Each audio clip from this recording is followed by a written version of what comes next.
Hey y'all, I'm Jessamine Stanley. I'm Dana Falsetti.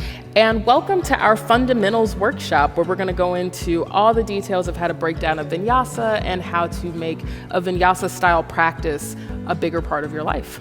Yeah, so you guys are going to get a tutorial section in this workshop where we really break down the vinyasa flow, and then you guys are going to flow with Jessamine. It's going to be super awesome. So we're just going to start out with an intro and tell you guys a little bit about us and how we came to practice and all that good stuff. So let's get started.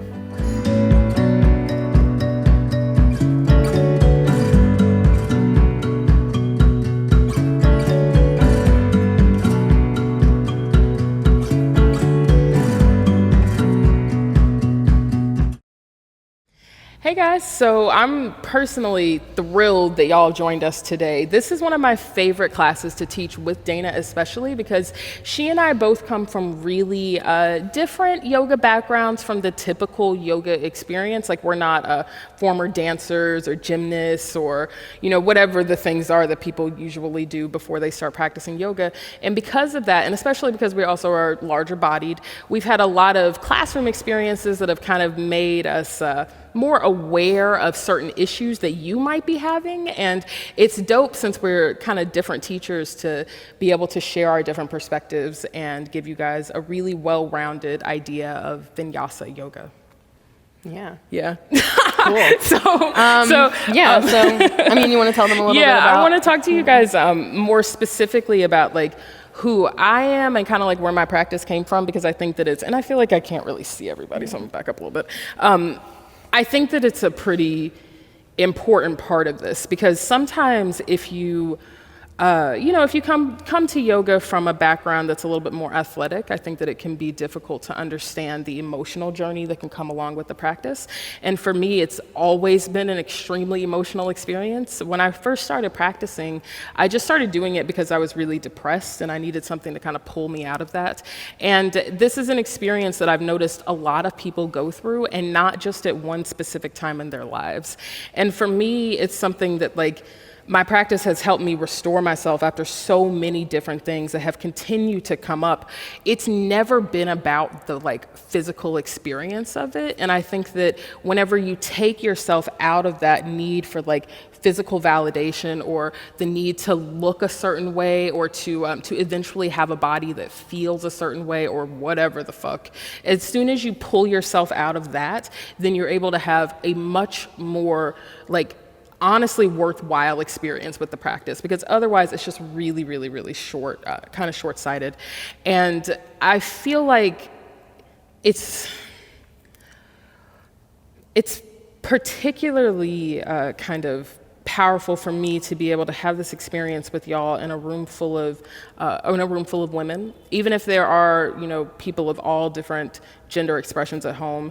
It's very important to show the variety of bodies that we all really have, and to show that moving through this sequence, because so often in the yoga community we only see one kind of body and we only see one kind of thing.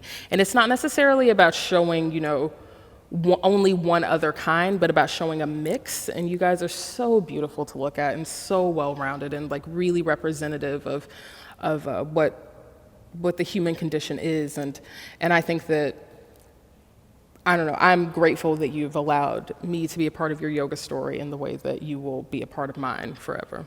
So whatever, that's my spiel. Whatever.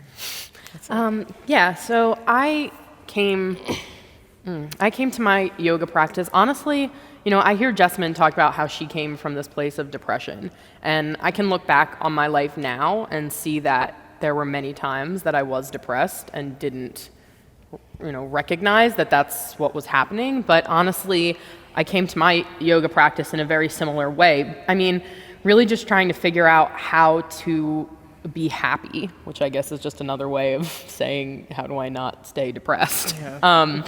So really similar. I spent pretty much my entire life completely focused on my body, the way other people saw my body, allowing my body to determine everything else in my life, and really just feeling a huge lack, beyond lack of worth, just lack of self. I feel like I got to this point in my life where I was I literally don't know like who I am anymore, and I just feel lost. And, you know, I think that that's what Jessamine is talking about too. It's like we all sort of, you know, accumulate to this point of like other people's perceptions, and people tell you when you're young, you know, you're so good at this and you should do that, and you were like this and whatever. And eventually it's like you start to become that perception of you, and it's not necessarily who you actually are.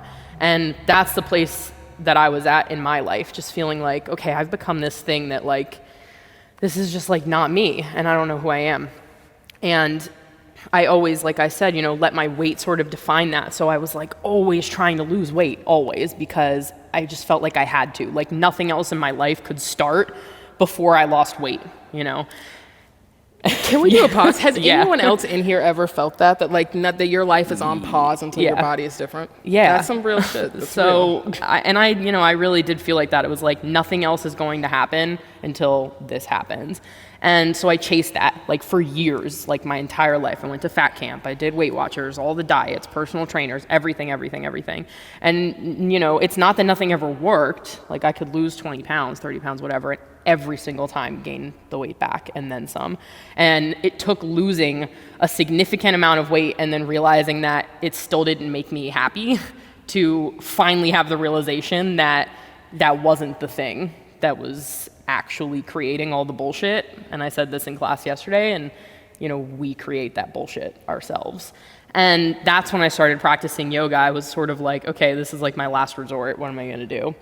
And so I came to my practice really, you know, from a very similar place. And then my practice was really the first thing that allowed me to start seeing myself again, the way that I actually am, and as the person who I want to be, and not the way that other people, you know, see me. And that is what sort of opened all of these doors, like in my practice, yes, but in every area of my life. And, you know, for me, that's what I like to share in terms of this physical practice, is opening up those doors to what is possible. Yeah, and this is some really, really real shit about getting down to who you actually are. I mean, this is something that, I don't know about you guys, but like that I personally struggle with on a daily basis. It's something where you're like, I have to be all of these things to different people. You know, like you're a mother, you're a friend, you're a lover, you're a colleague, there's so many different things, and none of those things have anything to do with who you really are inside. That's always here. And the practice, coming back to the mat, especially when you focus on these like fundamental poses, like holding high plank pose, ain't shit gonna tell you about yourself like holding a high plank pose, literally. Like, because you get into it and you're like, I got this, especially if it's like kind of early in the practice and you're like, oh yeah, you know, I'm feeling myself a little bit, you know, that this happens, everybody's felt this. And then you start holding it and you're like, wait, what? And then the teacher's like, we're holding this for 10 more breaths. And you're like, who's holding this for 10 more breaths? And so then you're forced, because I mean, I'm here now. What can I do? I don't have my role as a lover. I don't have my role as a colleague, a friend. There's nothing else here to help with that. So what can I do? Well, I guess I can plug into my fingertips. Those are a very real part of who I am, so that like, at least I'm not dumping into my wrists. Okay, so I'm gonna pull up into my shoulder carriage. Before you know it, you're engaging your entire body in a way that you don't engage it on a regular basis. You know, like we stand up, we sit down, we are all these things to other people. We don't actually engage with our entire body. And this class is really gonna show you how to pull into that, to see who you really are, to really hold on to that and feel it, not just when you're here on the mat, but in every other part of your life as well. Yeah, absolutely. And just one other thing, you know, speaking off of the idea of something being challenging, you know, we both talk about this all the time. We sort of live in this era where things are just, you know, for a lot of people, not that challenging. Like, how often on a daily basis are you challenged in a way that you, as only you, have to respond to and like create the outcome? And again, like when I started practicing yoga, it was the first time I ever experienced something like that. Like, this is all me right now, and I can either give up and walk away and, you know, not be worth it, or I can stay here and try and sweat and cry about it and move forward. And so it's about like confronting that choice here so that you're able to confront that same choice in other areas of your life. And I think there's really something to this experience of like feeling yourself pushed up against a boundary, you know, like being in a place where, because how many times in your life are you like, you approach a boundary and it's really unpleasant and then you're just like, I'm not gonna do that. That's not for me. I'm gonna walk away from that. I'm gonna get the easier version or this other thing. But whenever you're practicing asana, there isn't an easier version. It's just whatever the pose is. And so you need to figure out a way that you can be comfortable here. And that is such a profound life lesson, because ultimately the winds of change are the only constant. And if you are prepared for the idea that you just have to be able to stand strong regardless, like that lesson is learned whenever you come down from downward facing dog and you're just in child's pose and you're maybe crying because you cannot understand why you can't get back up. That moment, you can't buy that shit. Like you can't go to the store and say, yeah, you know, I want self-realization for, you know what I mean? It's like you can't. You just have to put yourself into it and feel the fire. And whenever you get sweaty and you think you're gonna die, that's the reason that you came, I think, is to feel that feeling.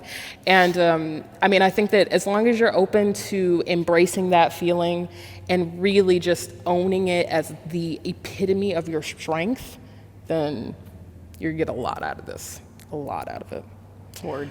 I'm down with that. Yeah, I mean, everyone excited? Yeah. Are y'all down to do this? To sweat, to cry? Crying is cool. It's sweating, but we had a lot of crying yesterday in class, and it was amazing. I love it. Okay, cool. All right, well, so that's just a little bit more about us and our practice and sort of what we're going to do today. So the next part is going to be a warm-up just to get the body ready to start moving. So we'll see you there.